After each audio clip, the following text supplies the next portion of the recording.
PS storyteller कथांचे अनोखे विश्व. सुरुवात करूया कथेला. आशिक हूँ तेरा दिवाना भाग 23. लेखिका प्राची सोळे. आरव साहेब, सायलीला माराची सुपारी माझ्याकडे आहे, पण तिला मारावं की नाही हे अजून ठरत नाही आहे. तुम्ही जो आनंदाचा सोहळा करणार आहात त्यात विरजण घालायला तर हवंच. थोडी मजा मी पण बघेन की. अविनाश एकटा बडबडत होता. टोनी आणि नताशा आल्यावर अविनाशचा खेळ सुरू होईल. हा हा हा. अविनाश वेड्यासारखा हसत राहिला. कथा पुढे सुरू. दागिन्यांची खरेदी झाली. दुसऱ्या दिवशी सकाळी आरवने शहरातल्या सर्वात नामांकित फॅशन डिझायनरला सकाळी विलामध्ये वेगवेगळ्या प्रकारच्या लक्झरी वेडिंग साड्या आणि त्याच्यासाठी सूट घेऊन बोलावले होते. याला कारण एकच होते की त्याला कुठलाही गाजावाजा करायचा नव्हता. सलोनीच्या वेळेचा आनंद उत्साह अजूनही त्याच्या डोळ्यासमोर होता आणि त्याचे डोळे सारखे भरत होते. किती आणि काय काय स्वप्न पाहिली होती त्याने, पण सगळी उद्ध्वस्त झाली होती. आरव खूप मोठा बिझनेसमन होता. उद्योग क्षेत्रात मानाचं स्थान होतं. जर त्याच्या लग्नाची बातमी बाहेर आली तर सगळीकडे हंगामा झाला असता. न्यूज चॅनल, वर्तमानपत्र, मीडिया सगळीकडे हीच बातमी असती आणि त्याला व पर्यायाने सायलीला त्याचा मनस्ताप झाला असता. हे त्याला नको होते. म्हणूनच नताशाला सुद्धा त्याने काहीही सांगितले नव्हते. कोर्टात जाऊन लग्न रजिस्टर करायचे व त्याच्या फक्त जवळच्या व खास लोकांनाच विलामध्ये बोलावून छान पण ग्रँड पार्टी द्यायची होती. शंभू काका आणि सगळे नोकर झोपायला गेले, पण आरवची झोप तर उडाली होती. तो तडक बेडरूमच्या बाहेर आला व विलामधून सायलीच्या खोलीच्या दिशेने निघाला. थोडा वेळ दाराबाहेर घुटमळला आणि त्याने दारावर हलकी टकटक केली. 1 मिनिट गेला व दार उघडले गेले. समोर सायली होती आणि सायली डोळे विस्फारून आरवकडे पाहत होती. डोळ्यावर झोप होती, पण तीही अर्धवट वाटत होती. आरवला असं समोर पाहून तिच्या शरीरावर असंख्य मोरपीस फिरले. तुम्ही झोपली नाहीस? पटकन दार उघडलेस ते? आरवने तिच्याकडे पाहत म्हटले. ते मी आधी सांगा, तुम्हाला झोप नाही येत का? तिने उलट प्रश्न केला आणि आरव हसला. झोप येत नव्हती म्हणूनच आलो ना. सायली खुदकन हसली. रात्रीच्या चंद्राचा शीतल प्रकाश तिच्या दुधाळ चेहऱ्यावर पसरला आणि तिचा चेहरा त्या आभाने चमकत होता. पाठीमागे गार्डनमध्ये जाऊया? त्याने विचारले. हो चला. ती पटकन बाहेर आली व दार बंद केले. आरव, सायली चालत विलाच्या पाठीमागच्या गार्डनमध्ये आले. इथे झाडांची दाट झाडी होती. रातराणीचा बेधुंद करणारा सुगंध हवेवर दरवळत होता. त्यांच्या चित्तवृत्ती प्रफुल्लित करत होता. मंद वारा वाहत होता. दोघे तिथल्या बेंचवर बसले व आरवने सायलीचा हात हातात घेतला. Sayali, are you happy? त्याने विचारले. असं का विचारता? माझ्यासारखी नशीबवान मीच. हो, पण तरीही तुझ्या मताला मान आहे. केवळ पैशाच्या जोरावर मी तुझ्याशी लग्न करतोय असं नको व्हायला, आरव खूप प्रामाणिकपणे म्हणाला.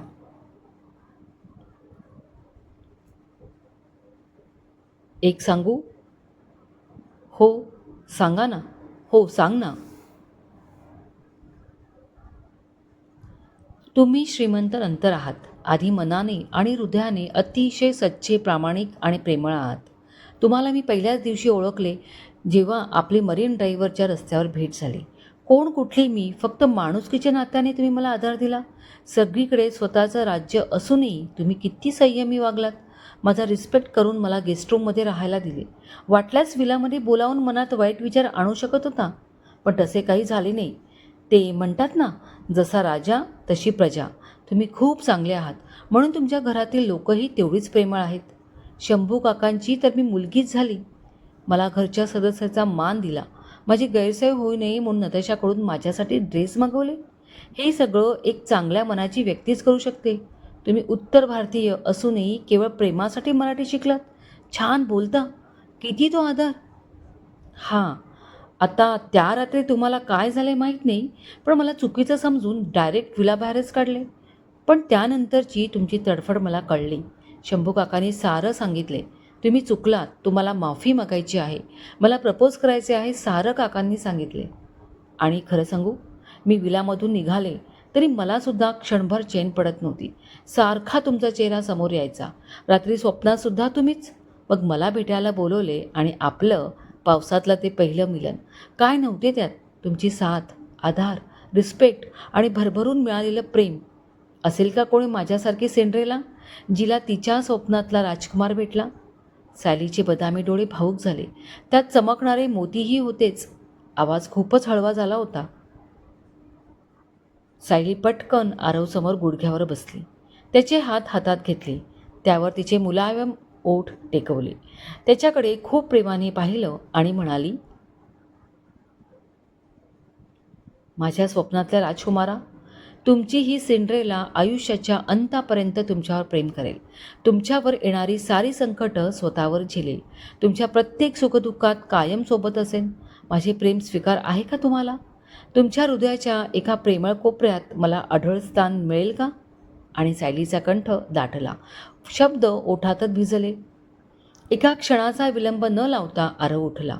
तिच्या खांद्याला धरून त्याने उभे केले व दोन्ही हातावर तिला अलगद उचलून घेतले. सायलीचा चेहरा व त्याच्या चेहऱ्यात इंचाचे अंतर नव्हते. काय नाही बोलली सायली.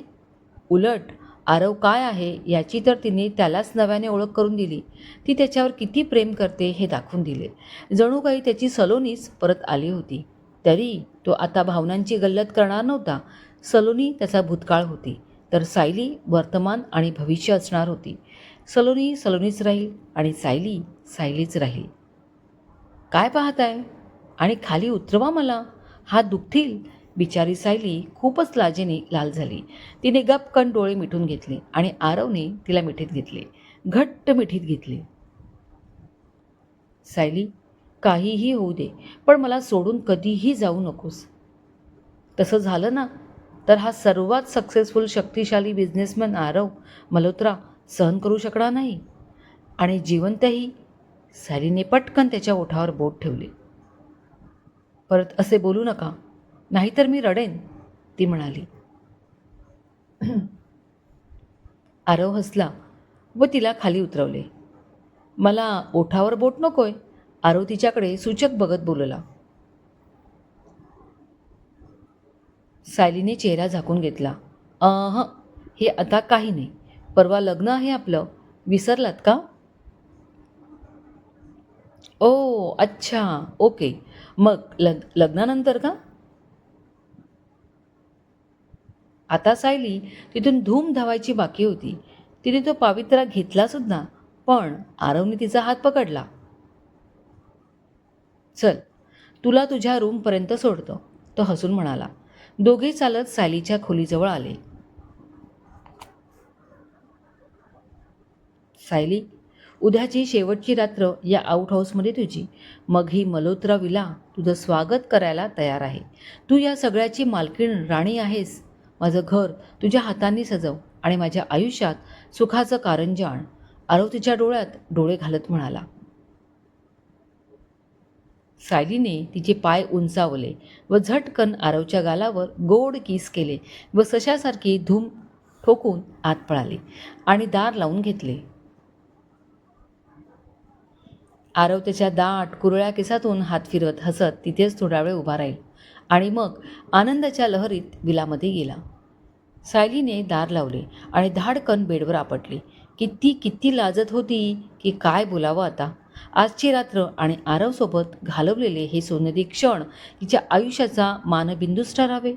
त्या भेटीपेक्षाही ही भेट खूप खास होती. देवा, तू आहेस ना माझ्यासोबत? तूच सारं जुळवून आणलंस हां. आता काही संकट येऊ दे नको, सायली छताकडे बघत म्हणाली. तिच्या नजरेसमोर तिची आई आली. तिला आणि बाबांना माझी किती काळजी वाटत असणार.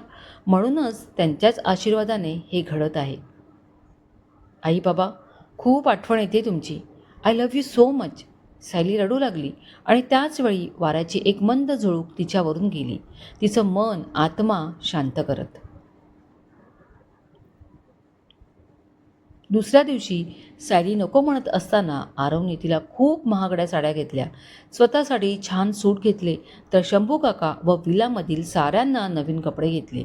सायलीला तर स्वतःच्या नशिबाचा हेवा करावा तेवढं कमी आहे असं झाले होते. संपूर्ण विला हसत होती, आनंदात होती. आरव 3-4 दिवस ऑफिसला जाणार नव्हता. त्याने ऑफिसमध्ये कळवून टाकले होते, उद्या कोर्टात जाऊन रीतसर लग्न रजिस्टर झाले की सायली देशमुखची सायली आरव मल्होत्रा होणार होती. शंभू काकांना क्षणभरही सायली सोडत नव्हती. ती खूपच अपसेट झाली होती. उद्या सगळं व्यवस्थित होऊ दे म्हणून सारखी प्रार्थना करत होती, तर शंभू काका तिला धीर देत होते. अगं, काय एवढी चिंता करतेस? आरव आहे, तो सगळं व्यवस्थित करेल, शंभू काका बोलले. काका, त्यांच्यावर विश्वास आहेच, पण विघ्नसंतोषी लोकांना कसे थांबवायचे? सायली म्हणाले. तुम्हाला माहिती आहे ना मधल्या काळात काय झाले ते? आरवजींना मी त्यांना फसवते असे वाटले. हो, पण नंतर त्याला समजले काय चूक काय बरोबर. म्हणूनच तर त्याने पुढाकार घेतला ना. तू निर्दोष आहेस त्याला समजले. मग त्यांनी मला अजून काही विचारले का नाही? उलट हे तर वेगळंच होते माझ्या आयुष्यात. चक्क त्यांच्याशी लग्न. सायली अजूनही धक्क्यात होती. सायली, तू आता किंतु परंतु करत बसणार का? अगं, आरवला मी लहानपणापासून ओळखतोय. त्याला मीच अंगा खांद्यावर खेळवलं आहे. तो कुठल्या क्षणी काय विचार करेल हे कोणालाही कळत नाही, पण त्यामागे त्याचा बरोबर तर्क लावलेला असतो. तू अजिबात काळजी करू नकोस. त्याच्या मनात ते नक्कीच असणार आणि वेळ आली की तो विचारेल किंवा त्याचा छडा लावेल. त्याच्यावर विश्वास ठेव, शंभू काका ठामपणे बोलले. आता सारखं टेन्शन घेऊ नकोस. आरवला ते आवडणार नाही. आनंदी राहा. उद्यापासून तुझ्यावर संसाराची खूप मोठी जबाबदारी येणार आहे. त्याहूनही आरवचं हे साम्राज्य सांभाळायचं आहे. त्याला तडा जाईल असं काहीही करू नकोस. बाळा, आरव मनाने खूप हळवा आहे आणि त्याहून खूप प्रेमळ. त्याला प्रेम दे, आनंदी ठेव. कधी कधी त्याचं भयंकर रूपही बघायला मिळेल तुला, पण तू सावर त्याला. बस. शंभू काकांनी भलं मोठं लेक्चर सायलीला दिलं. आता त्यातलं तिने किती घेतलं आणि ते ऐकून किती दडपून गेली हे तिलाच माहीत. सदा सदा नताशा ते ऑफिस आहे याची जराही पर्वा न करता सदाशिव म्हणजे आरवचा ऑफिसमधला मदतनीस, जो आरवचं ऑफिसमधलं सगळं काम बघायचा, त्यालाच हा का मारत होती. कुठून तरी तो धावत आला. बोला मॅडम. बोला मॅडम काय बोला मॅडम? कुठे होतास? ती कडाडली. मॅडम, भोसले साहेबांचं काम करत होतं. माझ्या केबिनमध्ये ये, नताशा पुढे होत म्हणाली.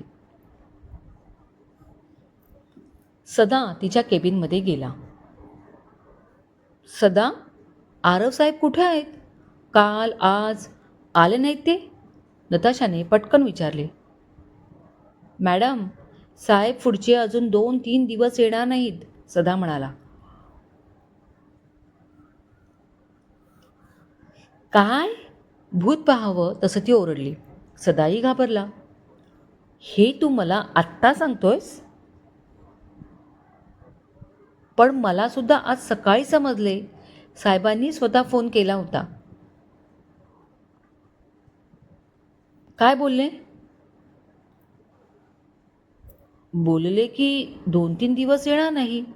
तुमच्याशी काही काम असेल तर फोनवर बोलतील आणि भोसले साहेबांशी सुद्धा, सदा म्हणाला.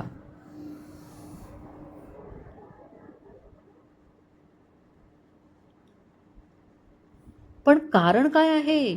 बरं नाही आहे का? नताशा खूपच डेस्परेट झाली होती. मॅडम, मला नाही माहीत. साहेब काही बोललेले नाहीत, सदा बारीक तोंड करत बोलला. बरं, जा तू आणि काही कळलं तर मला सांग, समजलं? ती ओरडली. हो हो मॅडम, सांगतो, बोलून सदा लगेच बाहेर गेला.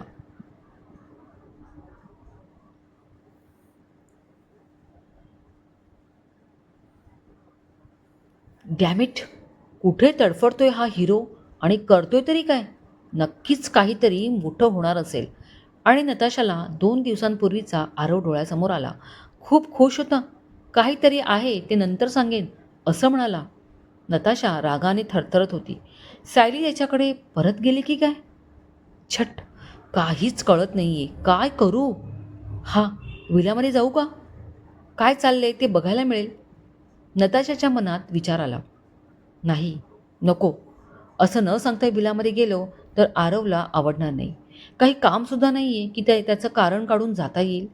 नताशा खूप वैतागली, पण दुसऱ्या क्षणी नागिणीसारखी फुत्कारली. आरव, जर सायलीशी तू लग्न केलेस तर मात्र माझा परत एकदा कहर बघशील. तुझ्या आयुष्यात प्रेम मी येऊच देणार नाही. जिथे तुझ्या सलोनीला पाठवलं ना, तिथेच ही सायली पण जाईल आणि तू काहीच करू शकणार नाहीस. नताशा बेभान झाली. टेबलावरचे 2-3 उंची काचेचे शो पीस खाली पडून फुटलेच. त्या कुत्र्या अविनाशला नुसतं बसून खायला घालते आणि वर पैसे चारते. कधी काम करणार तो? आज त्याची चांगलीच हजामत करते. त्याला सायलीला शोधून मारायचे काम होते, पण अजून त्याच्याकडून काहीच निरोप नव्हता. त्याला असं सोडता नाही. आज संध्याकाळी त्याला माझा राग बघायला मिळेल. नताशाचे डोळे लाल झाले होते. सकाळ, दुपार, संध्याकाळ आणि रात्र निसर्गाचं चक्र चाललं. सायली विलामध्ये होती. ती तिच्या खोलीत जाणार होती. शंभूकाका आणि आरव बसले होते. सायली, इकडे ये, त्यांनी हाक मारली. ती गेली. बस ना, आरव म्हणाला. सायली बसली. सायली, उद्या कोर्ट मॅरेज झालं की छोटी पण ग्रँड पार्टी द्यायची आहे. तू सांग, विलामध्ये देऊया की कुठल्या 5 स्टार हॉटेलमध्ये? आरवने विचारले. इथे विलामध्ये देऊ, ती पटकन बोलली. ओके, डन, आरव म्हणाला.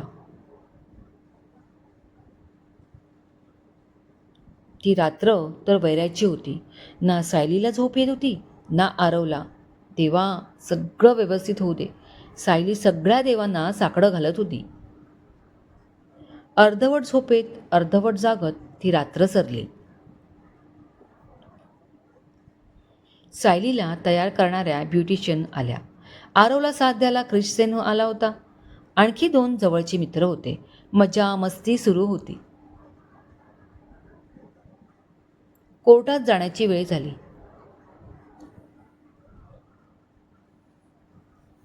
सायली खूप छान सजली होती. शंभूकाका, सायली, आरव हॉलमध्ये आले. आरवने सायलीकडे पाहिलं आणि समोर एका परीला बघतोय असे वाटले. त्याने विचार केला त्यापेक्षा ती कितीतरी पटीने सुंदर दिसत होती. आरवकडे बघून सायली गोड हसली व तेवढीच लाजली. चलो निकलेंगे, कोर्ट का टाइम है. लेट हो गए तो अगली डेट मिलेगी. क्रिश येऊन बोलला आणि त्यावर सगळेच हसू लागले. वातावरण छान झाले. 2 कार्स होत्या. क्रिशच्या मर्सिडीजमधून आरव आणि तो आणि त्याचे 2 मित्र जाणार होते, तर शंभूकाका व सायली दुसऱ्या कारने जाणार होते. दोन्ही कार्स गेटच्या बाहेर पडल्या व कोर्टाच्या दिशेने धावू लागल्या. कारच्या स्पीडने सायलीचे हृदय धडधडत होते. आज तिच्या आयुष्याचा नवा अध्याय सुरू होणार होता. नाव, पैसा, मानमर्ताप या साऱ्याची ती निर्विवाद हक्कदार होणार होती. कितीही पैसा असला तरी आपले पाय जमिनीवर घट्ट रोवून ठेवायचे, आहारी जायचे नाही आणि आरवला कायम साथ द्यायची. सायली स्वतःला अटी घालत होती. विचारच्या तंद्रीत कोर्ट आले आणि गाडीत थांबली. सायली, चल, शंभूकाका म्हणाले. सावकाश ती कारमधून बाहेर आली. आरवही आला आणि चौघे कोर्टाच्या दिशेने चालू लागले. क्रमश. कथेचे हक्क. लेखीकडे सुरक्षित. कथा कॉपी करण्यास सक्त मनाई आहे. कथा लिखित व आवाज प्राची सुळे. धन्यवाद.